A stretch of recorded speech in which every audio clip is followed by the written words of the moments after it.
Você abriria mão do seu direito de votar? Provavelmente não. Mas e se alguém dissesse que você nunca deveria ter recebido esse direito? Mulher vota estatisticamente muito mal. Principalmente mulheres solteiras. Mulheres casadas, em geral, tendem a acompanhar o voto do marido. Mulheres solteiras, não. Isso que eu estou dizendo, pode arrancar os pentelhos das calcinhas, pode fazer o que você quiser. Quando eu ouvi essa declaração, eu achei que estava diante de mais uma polêmica das redes sociais. Mais uma frase feita para gerar indignação, engajamento, polêmica, distração. Mas bastaram alguns dias de pesquisa para perceber que eu, na verdade, estava olhando para a história pelo lado errado. Eu sou a Vivian Mesquita e esse é o Agora Faz Sentido. Essa ideia não nasceu na internet, não nasceu no Brasil, nem começou com Paulo Figueiredo. Ela é muito mais antiga. Nenhum direito nasce eterno e poucos desaparecem de uma só vez. Em meados do século XIX, uma mulher podia trabalhar, educar os filhos, administrar uma casa, participar da comunidade, mas continuava praticamente invisível quando o assunto era política. Ela não podia votar. Em muitos lugares, também não podia controlar plenamente os seus bens depois do casamento, celebrar certos tipos de contratos em seu próprio nome ou participar da vida pública em igualdade de condições com os homens. Foi nesse contexto que 5 mulheres decidiram fazer uma pergunta que parecia impensável: e se homens e mulheres fossem realmente iguais perante a lei? Elizabeth Cady Stanton, Lucretia Mott, Mary Ann McClinton, Martha Coffin Wright, Jane Hunt. Elas não eram parlamentares, não eram ministras, não ocupavam cargos públicos. Eram mulheres comuns para os padrões da época. Professoras, escritoras, ativistas, mães. Durante 2 dias, cerca de 300 pessoas se reuniram em uma pequena capela metodista.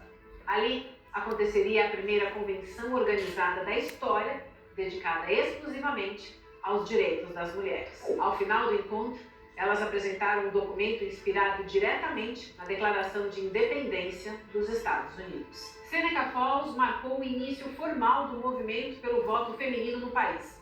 Pela primeira vez, um documento político afirmava de maneira explícita que homens e mulheres nasciam iguais em direitos. A reação foi imediata. Diversos jornais ridicularizaram o encontro. Chamaram as participantes de exageradas, radicais e inimigas da família. Naquele momento, ninguém imaginava que aquela pequena reunião em uma igreja no interior se tornaria o ponto de partida de um movimento que mudaria a democracia em dezenas de países. O caminho ainda seria longo, muito longo, mas pela primeira vez, o voto feminino deixava de ser apenas uma ideia e passava a ser uma reivindicação política organizada. Hoje parece estranho imaginar um mundo assim, mas durante séculos isso não apenas era considerado normal, era considerado natural. Quer ver só? Qual foi o último país do Ocidente a reconhecer o voto feminino? A resposta vai te surpreender. Foi a Suíça. Isso mesmo. Um dos países mais ricos e democráticos do planeta só reconheceu o voto feminino nacionalmente em 1971. E um cantão suíço resistiu até 1990. Atenção, só passou a aceitar o voto feminino obrigado por uma decisão da Suprema Corte Suíça. O voto feminino não chegou ao mundo de uma vez. Ele avançou lentamente, país por país, estado por estado, às vezes cidade por cidade. Se uma democracia consolidada como a Suíça demorou até 1971 para reconhecer esse direito, talvez essa história esteja muito mais próxima de nós do que imaginamos. A gente cresceu acreditando que o voto feminino é um direito tão natural quanto respirar, como se ele sempre tivesse existido. Mas a verdade é exatamente o contrário. Durante quase toda a história da humanidade, metade da população simplesmente não podia participar das decisões políticas. Mas por quê? Porque, durante tantos séculos, quase ninguém achou estranho excluir metade da população da democracia. Porque, durante muito tempo, a maioria das pessoas simplesmente não acreditava que homens e mulheres devessem ocupar o mesmo lugar na sociedade. Eu acho que as mulheres devem ficar na cozinha. Elas não têm nada a ver com política. Nós, os homens, não somos todos. Na maioria dos países ocidentais, mulheres eram consideradas juridicamente dependentes dos homens. Ao casar, em muitos sistemas legais inspirados no direito inglês, a identidade civil da mulher era absorvida pela do marido. Essa doutrina, conhecida como Covetou, limitava sua capacidade de administrar bens, celebrar contratos ou mover ações judiciais em seu próprio nome. Em outras palavras, elas respondiam às leis, mas não participavam da sua construção. É importante entender isso, porque o voto nunca foi apenas um pedaço de papel colocado em uma urna. Ele representa o reconhecimento de que alguém é um cidadão pleno. E é justamente por isso que sua conquista encontrou tanta resistência. Susan B. Anthony foi presa em 1872 simplesmente por tentar votar ilegalmente. Seu julgamento se tornou um marco do movimento sufragista americano. Naquele mundo existia uma divisão considerada natural. Aos homens cabia governar, às mulheres cabia obedecer. Era isso que ensinavam muitos governos, muitas universidades, muitos jornais, muitas igrejas. Mas observe a precisão. Muitas, não todas. Se o voto feminino tivesse sido apenas uma ideia abstrata, talvez ele nunca tivesse saído do papel. Mas ele não foi. Ele foi conquistado à força. No Reino Unido, no início do século XX, o movimento sufragista deixou de ser apenas uma campanha política e virou um conflito direto com o Estado. Uma das principais líderes desse movimento foi Emmeline Pankhurst, uma das fundadoras do movimento britânico do sufragismo. Ela transformou a luta pelo voto feminino em uma campanha de alcance nacional no Reino Unido. Em 1913, ela fez um discurso que entraria para a história. Freedom or Death, liberdade ou morte.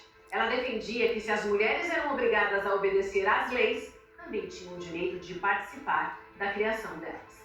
E foi aí que começou uma das maiores batalhas políticas da história. Mulheres foram presas por protestar, por organizar reuniões, por tentar votar. E algumas decidiram responder uma estratégia que chocou o país. Algumas mulheres iniciaram greves de fome dentro de prisões. O governo respondeu com alimentação forçada. A sociedade britânica estava diante de algo novo. Mulheres dispostas a arriscar a própria vida por um direito político básico. Em 1913, Emily Davison, sufragista inglesa, entrou na pista de corrida do Derby de Epsom para protestar pelo direito ao voto feminino. Ela foi atingida violentamente por um cavalo e morreu dias depois.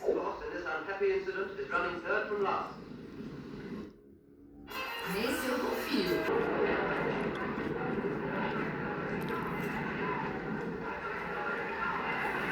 Ela sabia que provavelmente morreria? Até hoje os historiadores discutem essa pergunta. Mas uma coisa ninguém discute. Depois daquele dia, o mundo inteiro passou a falar do voto feminino. O argumento contra o voto feminino nos Estados Unidos não era muito diferente do que seria repetido décadas depois em outros lugares. Diziam que mulheres eram emocionalmente instáveis, que deveriam influenciar a política indiretamente pelos maridos e que a participação feminina destruiria a família. Qual dessas frases foi dita em 1910 e qual foi dita em 2026? Na verdade, as quatro. Os argumentos mudam de linguagem, mas não mudam de estrutura. Em 1920, os Estados Unidos aprovaram a 19ª emenda, garantindo o direito do voto às mulheres em todo o país. No Brasil, o voto feminino foi reconhecido oficialmente em 1932, durante o governo de Getúlio Vargas. Ele não começou com uma eleição, começou com uma assinatura. Berta Lutz foi uma das principais lideranças do movimento sufragista brasileiro. Cientista, diplomata e ativista, ela levou a pauta do voto feminino ao debate político nacional ao fundar a Federação Brasileira pelo Progresso Feminino em 1922. Em 1934, as mulheres brasileiras votaram pela primeira vez em uma eleição nacional, mas isso não significou igualdade plena na política.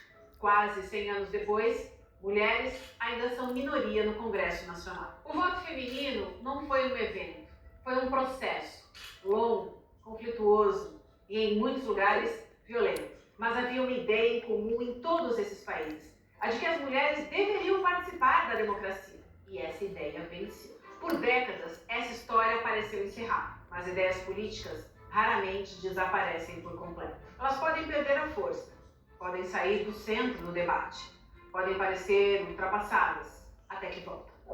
Você se considera feminista? Não, pelo contrário. Voto feminino? Contra. Porque eu sou contra o voto feminino. E aí eu expliquei, eu falei, gente, a maior parte das mulheres é de esquerda. Em 2026, declarações de figuras públicas reacenderam uma discussão que muitos consideravam encerrada. Entre elas, a fala de Paulo Figueiredo. Ao afirmar que mulheres votam estatisticamente mal, ele gerou forte repercussão e críticas públicas de diferentes setores políticos. Mas a questão central não está na polêmica em si, está no fato de que esse tipo de argumento não é novo. Ele já apareceu antes, em outros países, em outros séculos e em outras linguagens. Como uma ideia que parecia superada, voltou a circular. I'm going to start this off really strong. I don't think women should vote anyways. If somebody asked me, if the government was like, okay, if we could have a more conservative country, if all women gave up their vote, I would gladly give up my right to vote to have a more conservative country. Do you think your daughter should have the right to vote? I'd be okay if she didn't, because I also know she's going to marry a biblical man. My perspective as a Christian woman is that my husband and I are one flesh. I vote the same way he does, so honestly, I would be okay with giving up my right to vote. Nem toda ideia política volta da mesma forma. Algumas voltam como leis, outras voltam como discurso. Nos últimos anos, uma parte do debate político nos Estados Unidos passou a incorporar discussões sobre família, papéis de gênero e representação política de forma cada vez mais explícita. Em alguns casos, isso incluiu críticas diretas ao sufrágio universal feminino. Esse movimento não é homogêneo. Ele não representa todo o conservadorismo americano, mas existe. What rights would you take away from women? Well, I would just take away the right to vote for tons of people. Women, for sure. Em eventos ligados a esse campo, surgem discursos que defendem modelos familiares hierárquicos e criticam a expansão de certos direitos políticos. Em alguns espaços mais radicais desse ecossistema político, também aparecem ideias como family voting, a noção de que a unidade familiar e não o indivíduo deveria ser a base do voto político. Essa não é uma proposta institucional oficial dos Estados Unidos, mas aparece em discursos, debates e produções de influenciadores e líderes religiosos ligados à extrema-direita americana. A ideia de representação política individual é substituída pela ideia de representação familiar. Em outras palavras, o voto deixaria de ser do indivíduo e passaria a ser da estrutura familiar. Historicamente, essa não é uma ideia nova, não. Antes da consolidação do sufrágio universal, o voto já foi restrito a propriedades, famílias ou chefes de domicílio em diferentes contextos históricos. O que muda no presente não é a existência dessas ideias, mas o ambiente em que elas reaparecem. Hoje, ideias que antes circulavam em circuitos acadêmicos ou religiosos restritos podem ganhar alcance global em questão de horas. E isso altera completamente a forma como discursos políticos se propagam. Foi nesse ambiente que declarações recentes feitas no Brasil ganharam repercussão. A fala do Paulo Figueiredo foi amplamente criticada e interpretada como uma reedição de argumentos históricos já utilizados contra a participação política das mulheres, mas também teve ressonância perigosa, inclusive entre mulheres conservadoras. Mais importante do que a polêmica em si é a pergunta que ela reabre: por que esse tipo de argumento volta a aparecer agora? Para responder isso, precisamos voltar ao lugar onde essas ideias nunca desapareceram completamente. A relação entre religião, política e poder. Quer manter seu casamento? Não tem do seu marido, mulher. Se ele disser, rasteja aí, rasteja! Quando o voto ele passa a ser voto pleno, ou seja, mulheres, né, todo mundo pode votar, né, não só as pessoas os responsáveis, comprometidas, todo mundo pode votar, a gente vê que tem uma crise na regência do Estado. Porque é óbvio, é muito fácil convencer a mulher a votar, é só você seduzi-la. Existe alguma possibilidade das feministas terem conquistado o voto medindo forças contra os homens? Elas lutaram ou não lutaram pelo voto? Vamos supor que os homens detestassem as mulheres e quisessem evitar a todo custo que elas se tornassem cidadãs. Como é que um movimento de algumas centenas, poucas mulheres, iria mudar isso? Elas fizeram alguma coisa além de manifestações e passeatas, além de movimentos simbólicos? Isso é suficiente para garantir o direito que os homens tinham e as mulheres não, caso os homens não quisessem garantir esse direito? E os homens, como é que eles conquistaram o direito de votar? Impressionante que elas nunca conseguem provar de forma real e concreta como que o feminismo conseguiu obrigar a garantia do direito ao voto. Em muitos momentos da história, a organização política da sociedade esteve profundamente ligada à